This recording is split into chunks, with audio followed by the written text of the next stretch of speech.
Welcome back to Love, Marriage, and Relationship Karma. Today, we decode the energetic tension that either makes a marriage explosive or it makes it harmonious, any relationship. So the Mars and Venus conflict is what tells us that. Now, I want you to reflect on this crucial struggle, these questions. Does the passionate connection that you share with a partner inevitably turn into a power struggle or cycles of intense fighting and making up? Do you feel chronic sexual frustration or a fundamental mismatch in how you and your partner express affection and desire? If your intimacy is a source of repeated pain, then your soul's assignment involves Venus, how you love and seek harmony, and Mars, which is how you assert desire and take action. Now, this lesson is about transforming past life imbalance and sexual misuse into balanced, conscious intimacy. Let's talk about the karmic root of this. It was perhaps the misuse of power or the denial of love. Now, the struggle between love and desire is rooted in a karmic residue where the soul failed to honor the sacred balance of these two powerful energies. Let's talk about the past life scenario. Perhaps either you were the sexual exploiter or the unloved artist. The Mars and the Venus block stems from a past life where one energy was brutally over-asserted and the other was denied. You may have been the sexual exploiter, which means you may have misused your Mars, someone who used aggressive tactics or manipulation or coercion to gain intimacy, entirely disregarding the partner's Venusian need for love and consent. And what that may have been like for you was that you lived a life where desire was a weapon. And now that debt returns as a current life fear of intimacy or an inability to receive love without conflict.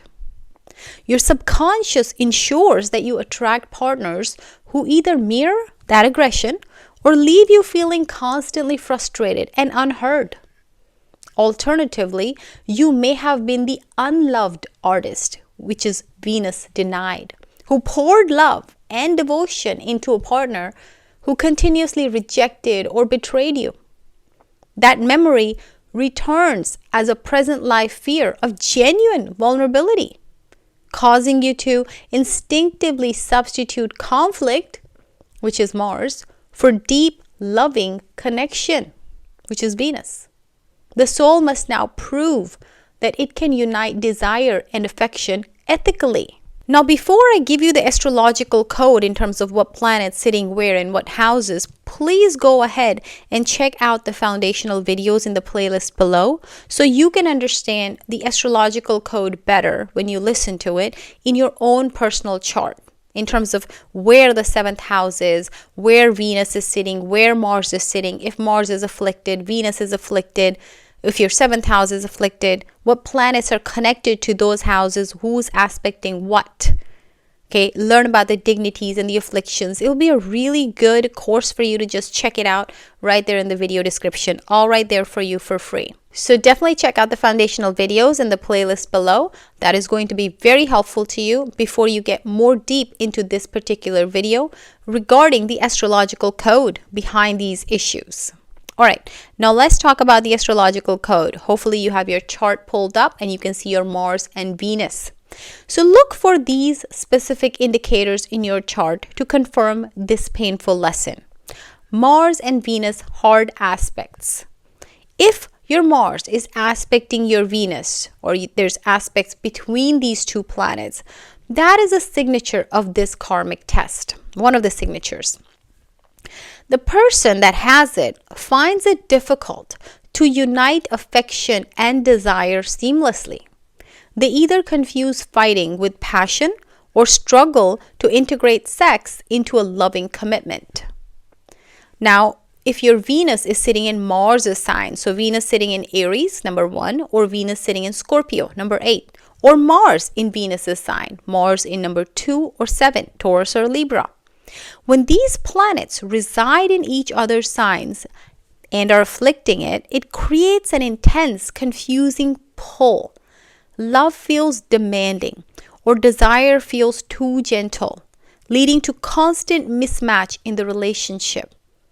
The next indication is Mars or Venus in the 8th or 12th house.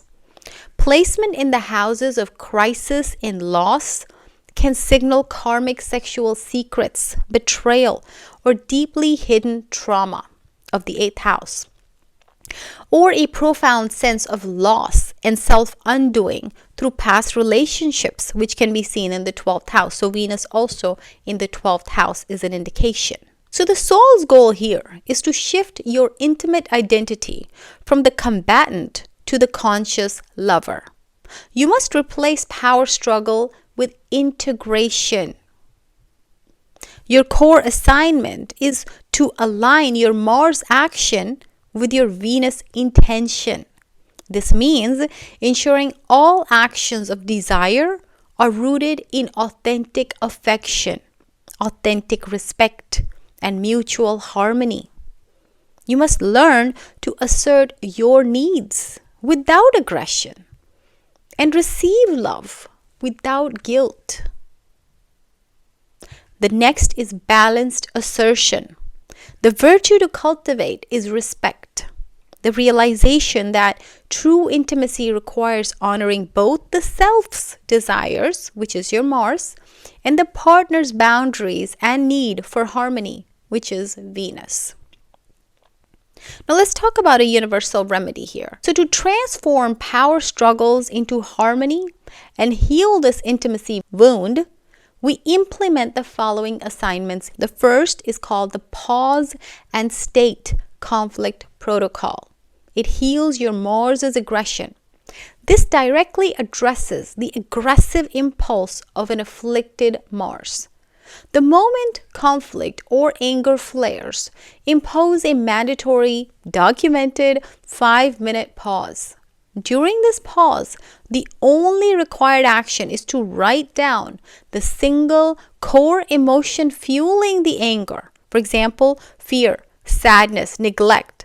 When you return, you're only allowed to state that core emotion instead of launching into accusations. This ritual forces you to replace the aggressive action of Mars with the honest vulnerability of Venus, healing the misuse of power. The next is the daily dual gratitude ritual. This heals the past life imbalance between giving and taking love. Every day, perform 2 acts. First, specifically give your partner or a loved one a small physical act of appreciation, which is Venus. Second, consciously and fully receive a kindness from your partner or the world without feeling guilty or needing to instantly repay it. That's the Mars acceptance. This teaches the soul the balanced flow of both giving and receiving love. What does all this mean? Well, your struggle with intimacy is the deepest reflection of how you relate to your own internal masculine and feminine energies. The past life karmic lesson was a failure to respect the sacred nature of intimacy, leading to misuse or denial. The soul's assignment now is to unify your love and desire ethically and harmoniously. Fulfilling the soul contract to achieve conscious intimacy is how you dissolve the power struggle and progress smoothly on your soul journey towards authentic, mature union. Let's commit to balanced intimacy now. First, I want to know, tell me in the comments, tell me which houses your Mars and Venus are in. This reveals the specific life arenas where your love and desire are tested. Second, start your pause and state conflict protocol with the next relational trigger that you encounter. Trust me, it's going to do you really, really good. Just try it. And of course, if you'd like to schedule a consultation with me, if you'd like to take a deep dive into your own chart, you can connect with me via the link in the video description or in the About section of this channel. And if you enjoyed this video, please subscribe and of course hit the like button on this video so it can reach more viewers, and share this video. Knowledge is meant to be shared, so you can do your good deed of the day by sharing this video. So thank you for watching, and thank yourself for watching. And that's all for today.